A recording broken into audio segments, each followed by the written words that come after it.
Agora nós vamos para Florianópolis, onde mais uma vez, com muita alegria, eu vou conversar com o economista, escritor Paulo Nogueira Batista Júnior. Paulo, bom dia, que prazer conversar com você. Como é que você vai?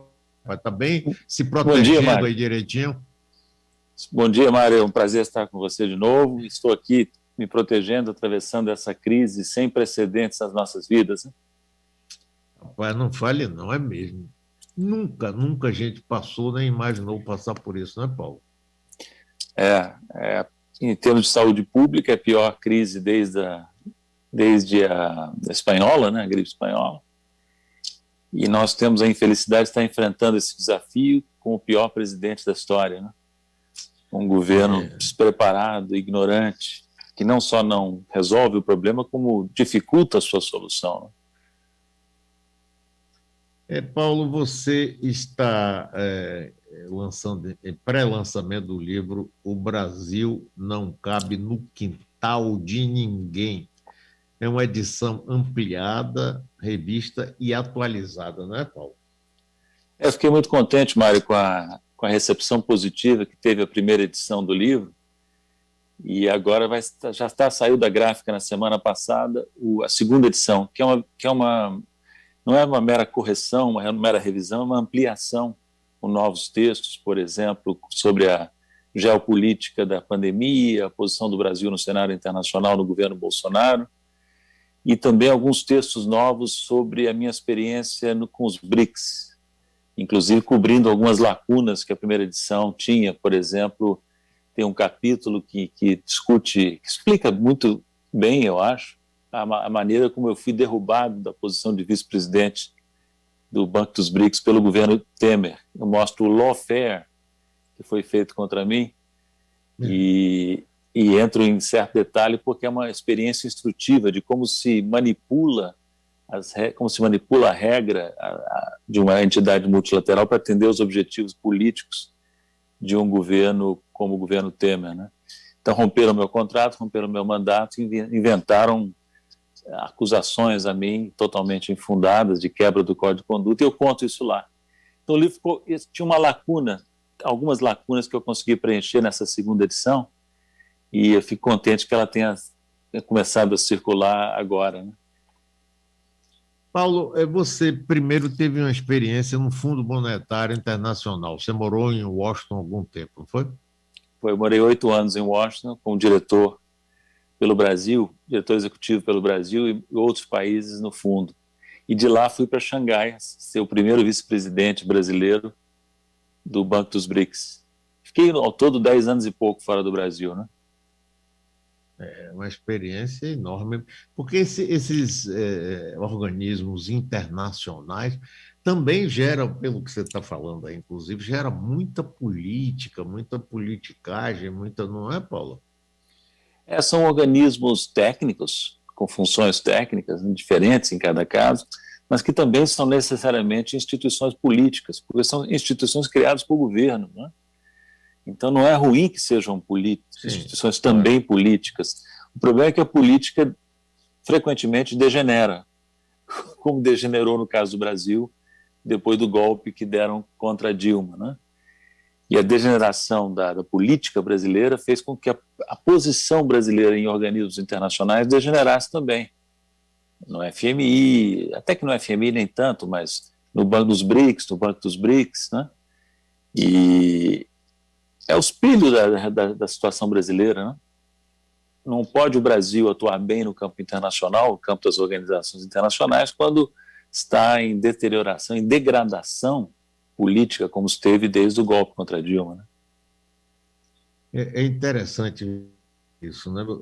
O BRICS é um banco que foi fundado pelo grupo Brasil, Rússia, Índia, China e e a África do África Sul. do Sul.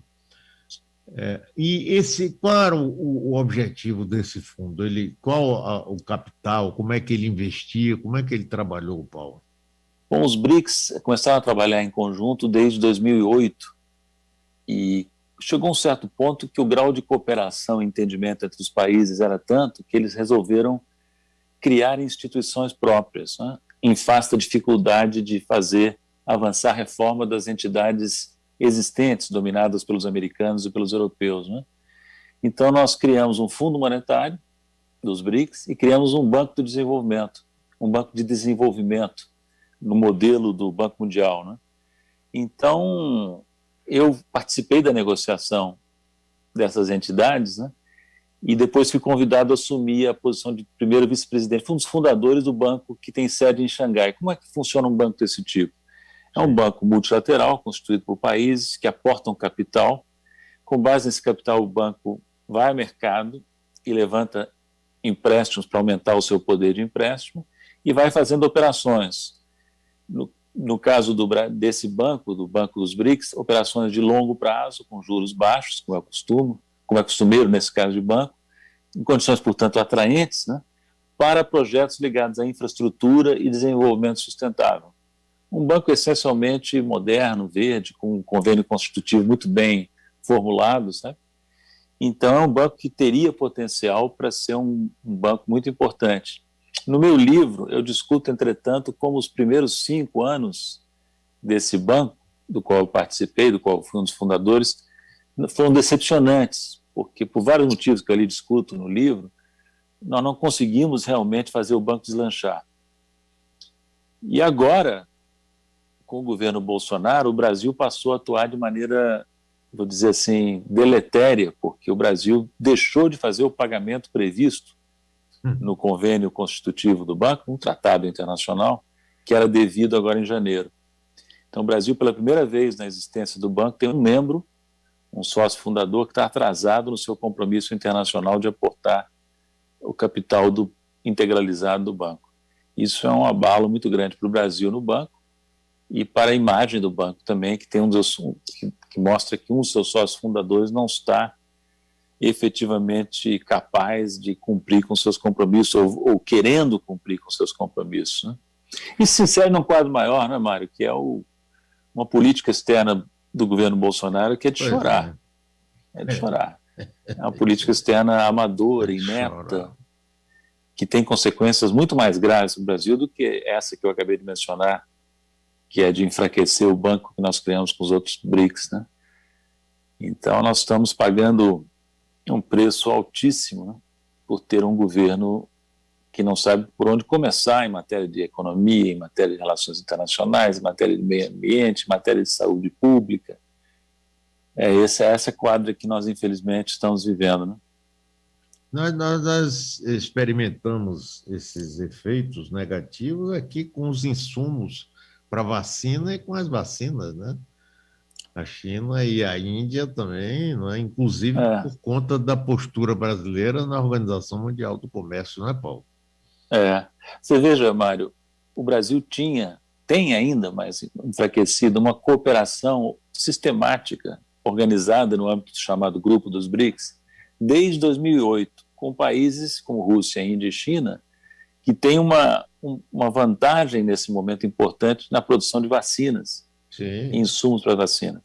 Então, nós teríamos tudo para estarmos numa posição favorável em termos de obtenção de vacinas, não fossem os absurdos que o governo brasileiro fez em 2019 e 2020, prejudicando a relação com a China, mais recentemente a relação com a Índia, por causa da postura brasileira na OMC, criando desconfianças da parte dos BRICS em relação ao Brasil, com a postura de alinhamento, postura tola de alinhamento virtualmente automático com o governo Trump, né?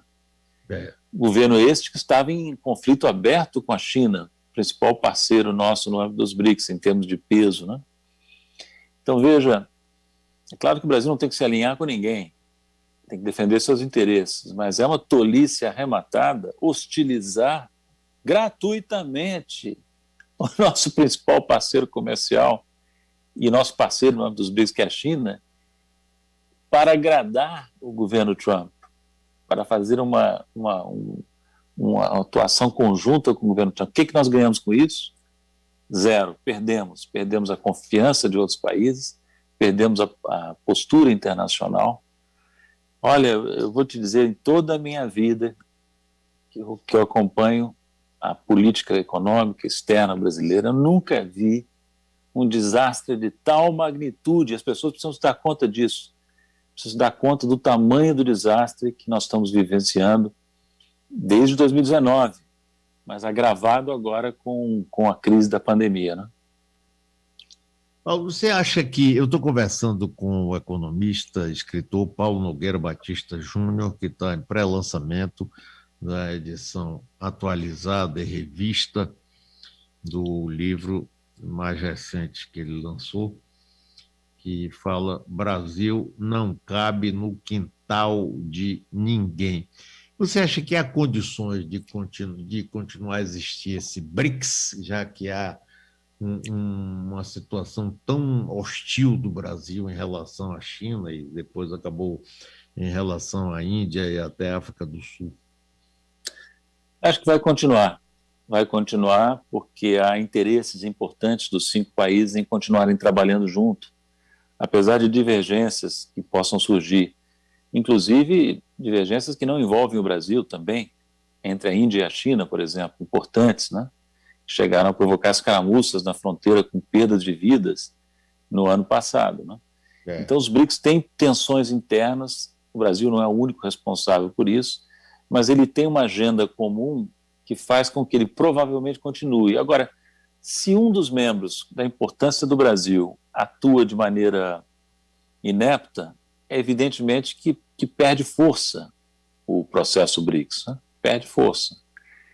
Então, por exemplo, no ano passado, eu vivenciei esse processo BRICS durante 10 anos, de 2008 a 2017, quando eu fui destituído da posição lá no Banco dos BRICS em Xangai.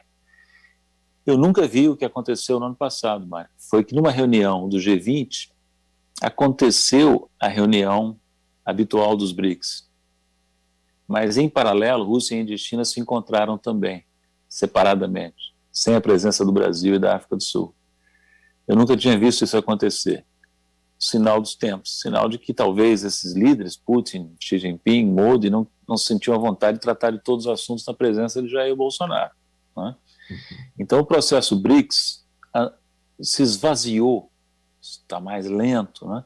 Mas estão aí as entidades que nós criamos. Existe o Fundo Monetário dos BRICS, que continua sendo desenvolvido pelos bancos centrais dos países. Existe esse Banco de Desenvolvimento de Xangai, que é um banco grande, um banco com muito capital, já está estabelecido, fazendo operações, né?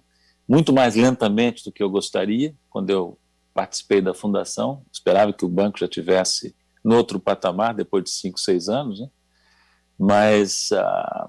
Mas progrediu, andou, e tem agora, viu, Mário, um presidente brasileiro, então, indicado pelo governo Bolsonaro, porque nós em Fortaleza, naquela cúpula que a Dilma presidiu, em 2014, nós negociamos que o Brasil teria o direito de indicar o segundo presidente.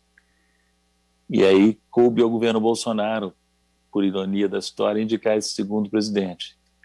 E esse segundo presidente deve dar uma posição muito esquerda lá, porque presidindo o banco e o país do qual ele provém está em default, está em atraso no pagamento do capital, né? Então, eu diria a você que os BRICS continuam sim, porque são países grandes, emergentes, que têm, assim, um ponto em comum: eles não têm suficiente representação na governança internacional. Que os europeus e americanos, que dominam a governança internacional, não querem, relutam muito em abrir espaço para os países emergentes, né?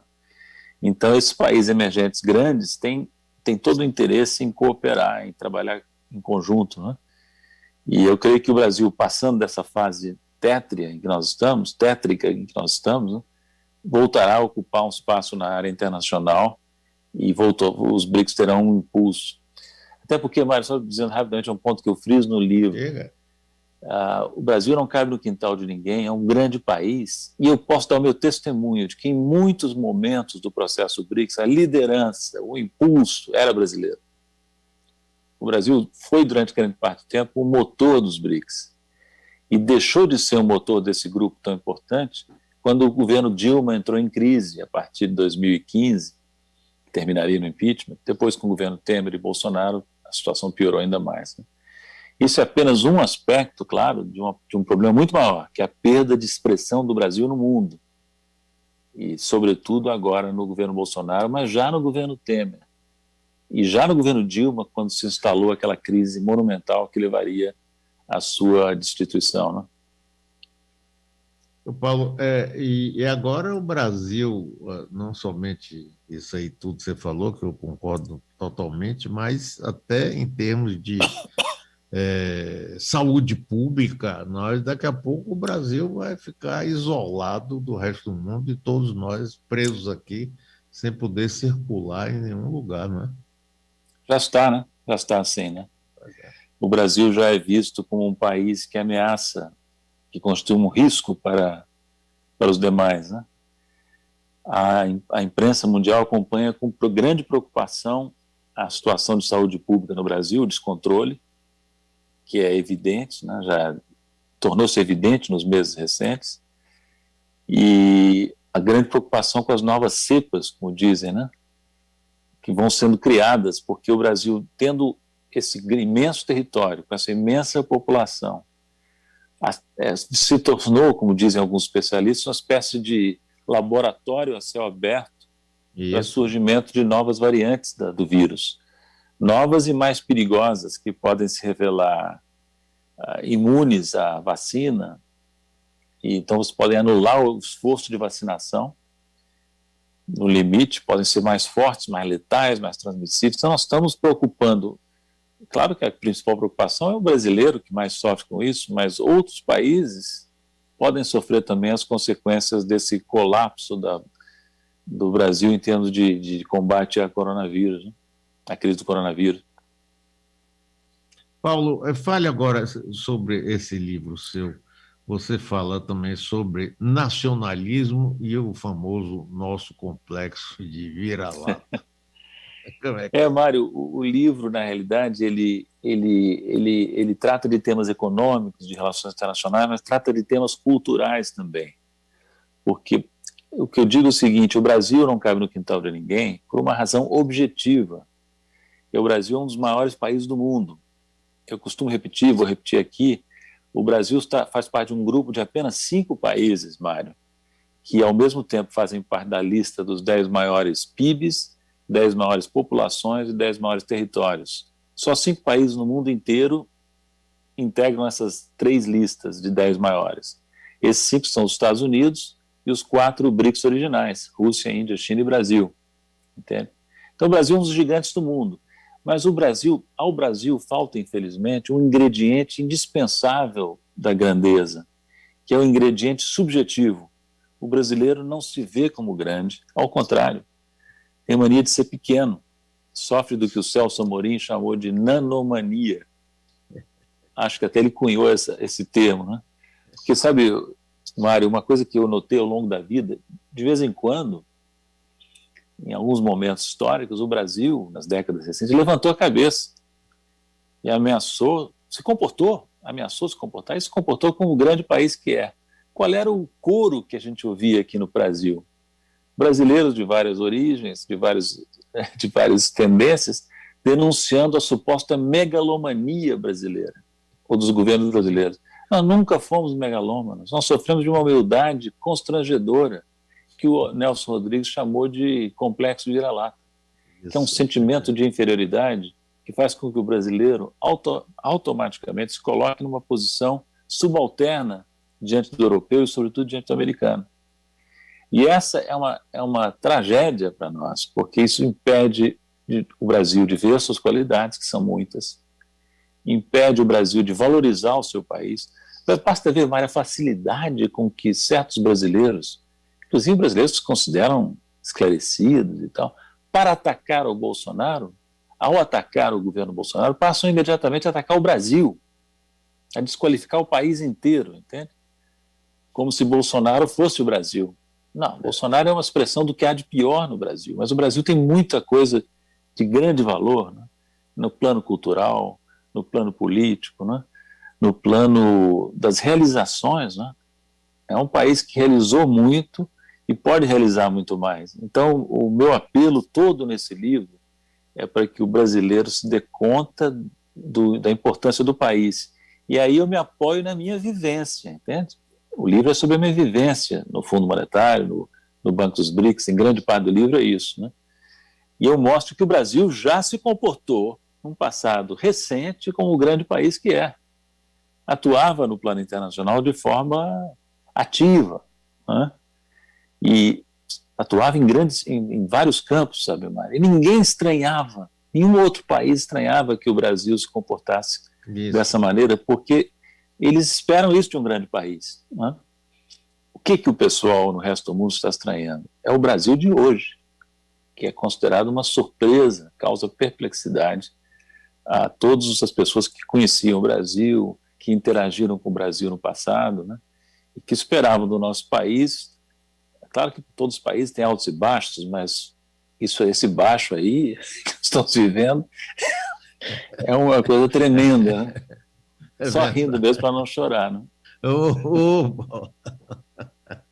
Paulo, você está em pré-lançamento. Seu livro vai estar em versão eletrônica também? Vai estar em versão eletrônica, em e-book, né? Vai estar nas livrarias. Eu acredito que, segundo a editora me disse, começa a entrar nas livrarias final de março, início de abril. E a distribuição da editora Leia é boa, né? Ele pode ser comprado também pela internet, né? Pelos principais sites, Amazon, etc., Cultura. Então, hoje em dia é mais fácil, talvez, comprar pela internet, o físico ou o livro eletrônico, do que circular nas livrarias no momento tão difícil que nós estamos vivendo. Paulo, muito obrigado, viu? Ótimo conversar com você sempre. Um abraço para você. Obrigado, saúde e firmeza aí para continuar esse trabalho seu, que é ótimo. Gosto muito de conversar com você também. Foi um prazer. Um abraço. Valeu, um abração. Conversei com Paulo Nogueira Batista Júnior, que está em pré-lançamento do livro Brasil Não Cabe no Quintal de Ninguém.